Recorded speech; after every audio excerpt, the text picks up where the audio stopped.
Olá, pessoal, sejam bem-vindos a mais um vídeo aqui do canal. E no vídeo de hoje nós vamos falar sobre a eclosão do movimento de 1930 no Rio Grande do Norte, nas memórias dos indivíduos, tá? E aí, como vocês sabem, eu gosto muito de contextualizar, né? Porque para a gente entender, como eu sempre falo, né? Para a gente compreender o que está acontecendo, né? Como tudo aconteceu, a situação atual, nós precisamos entender o que motivou, o que aconteceu antes, né? Para chegar. E aí é conhecendo o contexto histórico que a gente vai ter essa compreensão, ok? E aí, para poder chegar aqui na questão da eclosão do movimento de 1930, nós precisamos fazer uma contextualização histórica aí do Brasil e do Rio Grande do Norte antes de 1930, né? Para saber como é que chegou aí e poder chegar nesse movimento, né? Por que esse movimento foi criado. Então, a gente precisa entender contexto da República Velha, né? A Primeira República, ali de 1889 a 1930, tá? Foi aqui o marco, que em 1930 acabou a República Velha, né? Tem vídeo no canal já falando sobre esse contexto da República Velha, da transição, né, da monarquia para a República, né, dessa questão dessa transição inicial. Então, no vídeo anterior eu falei, né, como foi transformado em república, mas a gente viu que foi só uma nova roupagem, né? Foi só uma mudança de nomenclatura, porque as pessoas que ficaram no poder continuaram sendo as mesmas. Então, eram novas ideias, só que com hábitos velhos, né? E aí, o que é que acontece? Mantiveram essa questão. E aí, a República Velha, né, a Primeira República, ela foi marcada pela política dominada pelas oligarquias rurais. Nós vimos isso no vídeo anterior, né? Principalmente aí nos estados de São Paulo, com a economia cafeeira, com o café, né, como produto principal, e Minas Gerais aí com a economia pecuarista e leiteira. E aí, a gente até comentou sobre a política do café com leite, né? Porque eles ficavam alternando aí o poder, né? Era um acordo informal em que os presidentes eles se alternavam entre São Paulo com o café e Minas com o leite, né? Aí ficava a política do café com leite, porque estava no período, em um período e depois aí alternava, né? Então ficou conhecida aí como a política do café com leite, tá? E aí, vimos que existia também o coronelismo, né, que é um sistema em que grandes fazendeiros, conhecidos como coronéis, daí o termo coronelismo, né, eles controlavam votos, distribuíam favores, mantinham o controle social, principalmente no interior, né. Aí nós vemos aí grandes nomes de famílias que ficaram muito conhecidas, né, nesse período. E aí a gente conhece até hoje famílias muito importantes, né, por causa desse período de coronelismo, tá? E aí no Rio Grande do Norte a gente vê que era um estado dominado por oligarquias locais, né, com pouca participação popular. Tem vídeos já falando sobre isso, né? E aí a economia ela se baseava em atividades como produção e exportação de sal. Tem vídeo também falando sobre a economia salineira, né, que era o principal produto de exportação do Rio Grande do Norte. Vimos a agropecuária de subsistência, a pesca, né, pequeno comércio urbano, vimos toda essa transição, né, que é só para retomar, para entender como é que chegou até aqui esse movimento de 1930, tá? E vimos também que a elite política ela estava centrada em famílias tradicionais, né, que se revezavam no poder com o apoio dos coronéis no interior. O problema é porque tinha muita fraude eleitoral. Vimos também, né, o voto de Cabresto, onde os eleitores eles votavam sob coerção dos coronéis. Havia desigualdade social extrema, né, que piorou muito mais com a grande seca, né, de 777. Tem vídeo também falando sobre isso, né, as populações excluídas das decisões políticas, né. Aí tudo isso, né, foi causando aí a motivando aí esses movimentos de 1930, né, no Brasil. Isso refletiu. É, é importante lembrar que no ano anterior do movimento de 1930, né, em 1929, teve uma crise econômica mundial, onde teve a queda das exportações de café, que era o principal produto brasileiro na época, né? E aí colapsou a economia cafeeira. E aí teve essa ruptura na política do café com leite, né? Então o presidente Washington Luiz, né, que era paulista, ele rompeu o acordo ao indicar outro paulista, Júlio Prestes, em vez de um mineiro, né? Então, na vez de indicar um mineiro, né, ele indicou outro paulista. E aí foi assim que Júlio Prestes entrou no poder nessa época, né? E aí houve uma formação da Aliança Liberal, aliança entre Minas Gerais, Rio Grande do Sul, Paraíba e setores urbanos descontentes, né? O candidato do Rio Grande do Sul era Getúlio Vargas e o vice era tinha seu vice, né? João Pessoa, né? Paraíba. E aí o que é que acontece? Existiram fraudes nas eleições de 1930. Júlio Prestes, ele venceu com fraude, né? E aí acirrou as tensões, né? E aí houve o assassinato de João Pessoa, que foi usado aí como estopim para acabar com a Revolução. E isso refletiu no Rio Grande do Norte da seguinte forma, né? O Rio Grande do Norte ele estava alinhado com a política nacional e por isso, né, era governado por uma oligarquia alinhada aí a Washington Luiz. Então as tensões elas eclodiram quando os setores que apoiavam a Aliança Liberal começaram a articular a queda das oligarquias locais. E mesmo com menos peso político e econômico, o Rio Grande do Norte não ficou de fora do movimento revolucionário, tá? E aí, a gente adentra nesse movimento de 1930 nesse contexto, tá? No contexto nacional. E aí o que é que aconteceu, né? O movimento de 1930 foi uma revolução político-militar que pôs fim à chamada República Velha, né? Ali que era de 1889 a 1930, né? Também chamada de Primeira República. E isso encerrou o ciclo das oligarquias cafeeiras, principalmente a política do café com leite, que era essa alternância de Minas e São Paulo. E aí esse movimento, ele levou Getúlio Vargas ao poder, inaugurando aí um período de centralização política, né, de modernização econômica, de reformas institucionais. E aí o cenário nacional a gente viu. Era essa questão da crise da economia cafeeira, crescimento dos centros urbanos, né, da industrialização, a insatisfação das elites regionais e das classes médias urbanas, né? Tinha fraude eleitoral na sucessão presidencial de 1930, com a vitória de Júlio Prestes, né? O assassinato de João Pessoa, que era vice de Vargas, né? Usado aí como o estopim da Revolução. E aí, a gente vê o Rio Grande do Norte nesse cenário, tá? Da Primeira República, sob o domínio das oligarquias rurais, né? Com forte influência dos chefes políticos locais, principalmente os coronéis, que controlavam os votos, a política estadual, né? A economia estava frágil, né? Baseada aí na agropecuária, no comércio local, no sal, principal produto de exportação, e na pesca. E aí a gente vê que o movimento ele chegou aqui ao Rio Grande do Norte da seguinte maneira, né? Essa eclosão dos movimentos, ela não se deu de forma isolada, né? Mas era uma parte da mobilização nacional, né? Diferente do Sul e Sudeste, né, onde os confrontos eram mais intensos, no Rio Grande do Norte não teve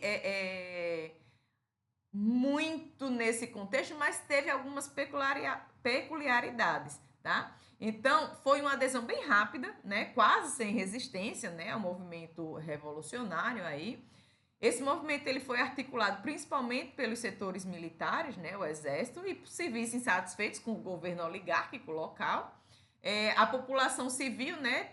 Embora impactada, teve participação limitada nas ações diretas, né? mas isso aí reflete na memória todos os efeitos desse processo, tá? E aí o Rio Grande do Norte, ele teve essas características, né, específicas, com essa adesão, sem grandes combates armados, né? E se deu também por conta da fragilidade das forças oligárquicas locais, né, que perceberam que não tinha capacidade de resistir ao movimento nacional. Os estados, né, o estado especificamente do Rio Grande do Norte, estava isolado economicamente, né, sem uma elite econômica forte, suficiente para enfrentar uma intervenção armada. E os militares locais, eles foram fundamentais nessa adesão, ok? E aí a gente vê os principais atores, né, compondo aí a composição social aí dessa adesão, tá? Nós vemos militares locais, né, insatisfeitos com o domínio das oligarquias, vimos também essa questão dessa insatisfação em vídeos anteriores, né, que motivaram alguns movimentos. E aí, né, com relação à classe média urbana, né, pequenos comerciantes, funcionários públicos, profissionais liberais que desejavam uma modernização, oligarquias dissidentes, né, parte da elite rompeu com o governo estadual para não perder espaço no novo governo. Vimos aí a questão dos estudantes, né? E aí é muito importante ressaltar que não houve grande batalha armada, tá? Isso pode cair em prova no contexto dentro da contextualização, né? Como eu falei em vídeos anteriores, para a questão de concurso, não basta só a gente saber o contexto, a gente tem que observar palavra por palavra. E eu vejo muito isso agora, cursando letras, língua portuguesa, como cada palavra tem uma importância dentro de uma sentença, tá? E aí, às vezes, uma palavra, ela pode estar o texto todo bonitinho, do jeito que a gente conhece, mas uma palavra altera o sentido. Um sim, um não no lugar do sim, né? Uma palavra adversativa, né? Com relação ao contexto, e aí a gente já muda a perspectiva da análise, então tem que ter muito cuidado com determinadas palavras, tá? Principalmente com palavras de negação, né? Então, não houve, né? E aí a gente tem que analisar também, porque, por exemplo, né? Não é só no sentido de que não houve. Aí não houve mesmo ou houve sim. Então a gente tem que analisar nessa perspectiva, tá? Se é uma palavra contrária ou se o não está afirmando, né? Realmente aqui nesse contexto não houve grandes batalhas, né? Não houveram grandes batalhas armadas, ok? O governo estadual, né, percebendo o avanço do movimento em outros estados e sem capacidade de resistência, renunciou e entregou o governo, né? Então foi criada aí uma junta governativa provisória para se alinhar aí à revolução, tá? Composta por militares e civis, ok? E essa junta, vale ressaltar que essa junta ela ficou responsável por administrar o Estado até que o governo federal, sob Getúlio Vargas, né, nomeasse um interventor. E aí, com relação ao movimento na memória dos indivíduos, né, nós vimos aí que os militares locais, principalmente oficiais de baixa e média patente, né, que eram contrários ao domínio dos coronéis, estavam envolvidos nesse movimento, né, os setores da classe média urbana, com os funcionários públicos, comerciantes, profissionais liberais que buscavam a maior participação política e o fim das oligarquias. Com relação aos jovens, né, e estudantes, né, profissionais, os estudantes e jovens profissionais, né, muitos inspirados nos ideais modernistas, nacionalistas, aderiram também. A questão das oligarquias dissidentes, né, que era parte da elite que tinha rompido com o governo. Então, nesse contexto, a gente vê a questão de que não houve um grande nome de liderança popularizado nacionalmente, mas houve uma articulação local, né, que se alinhou aí rapidamente ao comando da junta governativa, né, provisória, instalada após a derrubada dos presidentes estaduais, tá? E aí deixou, né,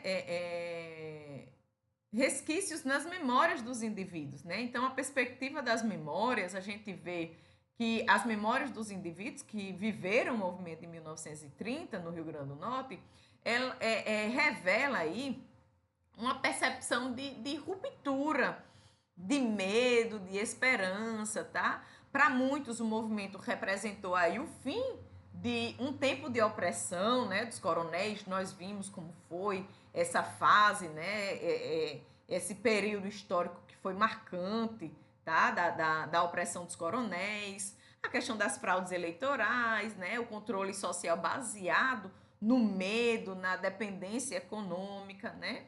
E aí na memória também ficam outros, né, principalmente ligados às oligarquias, que lembram aí com ressentimento o fim do sistema que lhes garantia poder e prestígio, né? Então a gente vê, como eu sempre falo, a gente tem que ver qual é a perspectiva que a gente está falando. A gente está falando na perspectiva das oligarquias ou na perspectiva social, né? A gente tem que entender, inclusive, o que é que a questão está pedindo, porque não é só o conhecimento sobre o assunto, é você compreender o que a questão está pedindo, tá? Atender ao comando da questão é o que fará você acertar a alternativa, ok?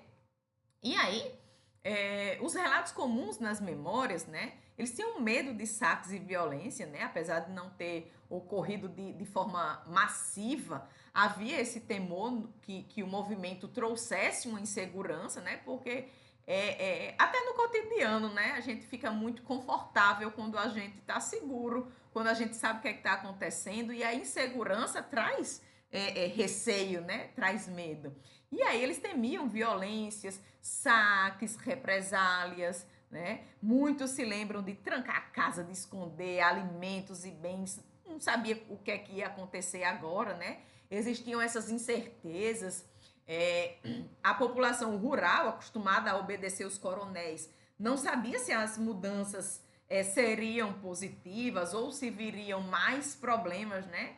Será que ia ficar pior, né? Então, eu tinha essa incerteza. Mas também tinha esperança, né? Muitos acreditavam que o fim do domínio dos coronéis poderia trazer melhorias, né? E aí foi um alívio também pelo fim dessas fraudes eleitorais, né? Porque muitos relatavam esperança na possibilidade de eleições mais limpas e justas, né? A questão da quebra da autoridade dos coronéis para a população rural era o fim do domínio dos coronéis, né? Aí que trouxe essa sensação de liberdade, ainda que parcial e simbólica, né? E para as elites, a gente vê a questão da perda do poder, né? As famílias oligárquicas, elas se sentiram traídas por aliados que aderiram à revolução, né? Então teve uma resistência passiva, né? Alguns tentaram aí negociar para manter parte do seu poder no novo governo, né? Vimos a ascensão dos militares, né? A população ela observou com atenção o fortalecimento dos militares com a nova força no poder, né? E aí, para os populares e para a classe média, foi questão de orgulho, né? Eles relatam ter participado de um momento de ruptura histórica e que pôs fim a um sistema considerado aí atrasado. E a participação, né, mesmo sem grandes combates, se sentem parte do movimento por ter articulado e garantido a transição no Rio Grande do Norte, tá? E a gente vê impactos do movimento no Rio Grande do Norte de cunho político, social, econômico, né?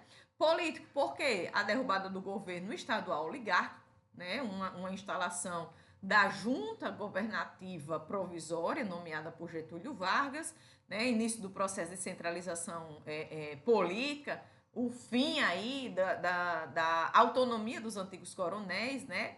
E esse fim de domínio das oligarquias foi muito importante socialmente, né, com essa substituição dos governos, né, estaduais no Rio Grande do Norte e em todo o Brasil, né, por interventores nomeados por Getúlio Vargas, e a questão da centralização do poder, né, que o governo federal ele passou a ter mais controle sobre os estados, tá? Impactou consideravelmente. As questões sociais, né, a classe média urbana, ela ganhou mais espaço político e econômico, né? Ocorreu aí a diminuição do coronelismo, do clientelismo rural, né? Embora não tenha desaparecido, mas diminuiu um pouco. E as oligarquias, elas perderam parte do poder, mas elas não foram completamente eliminadas. Preste atenção nas palavras, tá? Totalmente, completamente, unicamente, essas palavras elas limitam, né? E nesse caso aqui, as oligarquias elas perderam parte do poder. Não foi totalmente, não foi completamente, tá? Eliminada. Foi ali, somente perderam uma parte do poder, mas ainda tiveram aí algumas permanências. Tá? Então tem que ter isso em mente para analisar as questões com muita atenção e observando palavra por palavra. E aí a classe média, né, ainda no contexto social, a classe média urbana, ela ganhou mais espaço, né, principalmente nas funções públicas e de administração. E aí a questão do surgimento de movimento que futuramente daria origem aos sindicatos e luta trabalhista, tá? De cunho econômico, nós temos aí o incentivo a práticas modernizantes, né? Embora o Rio Grande do Norte ainda permanecesse periférico no cenário econômico nacional, né? Houveram tentativas aí de diversificar a economia além do sal e da pesca, e aí houveram pequenos estímulos à modernização econômica, embora continuasse marginalizado, né? O Rio Grande do Norte continuasse marginalizado nesse cenário econômico nacional. E aí a economia do sal, né, principal fonte da receita, se manteve, mas com uma tentativa aí de diversificação, ok? E aí nós vemos nesse contexto tudo isso aí que aconteceu, né? Deixa eu só voltar aqui para a eclosão, né? Esses movimentos aí que aconteceram antes de 1930, que motivaram a eclosão do movimento, né? E aí a gente viu aqui no Rio Grande do Norte, na memória dos indivíduos, e é muito importante ter em mente para a prova a relação do movimento com o fim das oligarquias, né? Esse papel das memórias como fonte histórica, né? Como essas percepções elas ajudam a compreender o impacto do movimento na vida cotidiana das pessoas, né? Essas especificidades do movimento em contraste com o restante do Brasil, a questão dos desdobramentos sociais e políticos no pós 1930 para o Estado, tá? E aí a gente deve pensar isso, a Revolução de 1930 no Rio Grande do Norte teve adesão rápida e quase sem resistência, né? Que o movimento foi impulsionado por militares locais, pela classe média urbana, pelas oligarquias dissidentes, tá? Esses que fazem essa transição aí, né? Desiste ali e vai, né, aderir a esse novo movimento. Que por isso que as oligarquias rurais se sentiram traídas, né, por causa das oligarquias dissidentes. A gente vê que representou o fim do domínio oligárquico tradicional, então separar aí oligarquia tradicional das oligarquias dissidentes, né? Representou o fim desse domínio tradicional, mas sem transformação social radical imediata, né? A gente vê que ficam resquícios, porque como aconteceu na República, né?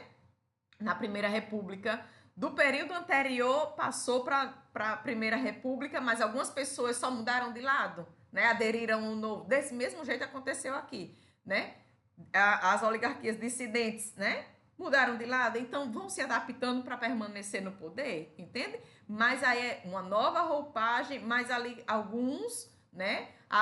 Aproveita ali o movimento e alguns mudam de lado só para se beneficiar, né? Então a gente tem que ter isso em mente de que tipo de oligarquia está falando, por exemplo, né? Das dissidentes, da tradicional, tá?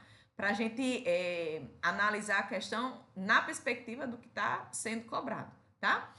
Com relação às memórias dos indivíduos, né, que refletiam medo, esperança, ruptura, né, dependendo da classe social e do grupo a que pertenciam, é muito importante analisar a perspectiva. Eu estou analisando a perspectiva dos indivíduos que eram submissos ou de quem estava no poder, né? De que memória eu estou falando, de que indivíduo eu estou falando. Então a gente tem que analisar, observar esses detalhes implícitos, tá? Principalmente nas questões que elas exigem aí da Banco-Decam, essa compreensão e essa interpretação, tá? E aí lembrar também que foi instalado, né, um governo provisório local, a chamada junta governativa, até a chegada do interventor nomeado por Vargas, e que a revolução trouxe uma centralização política e o enfraquecimento dos coronéis, ok? Então, eu espero que tenha ficado claro, que tenha dado para compreender essa eclosão do movimento de 1930 no Rio Grande do Norte, nas memórias dos indivíduos.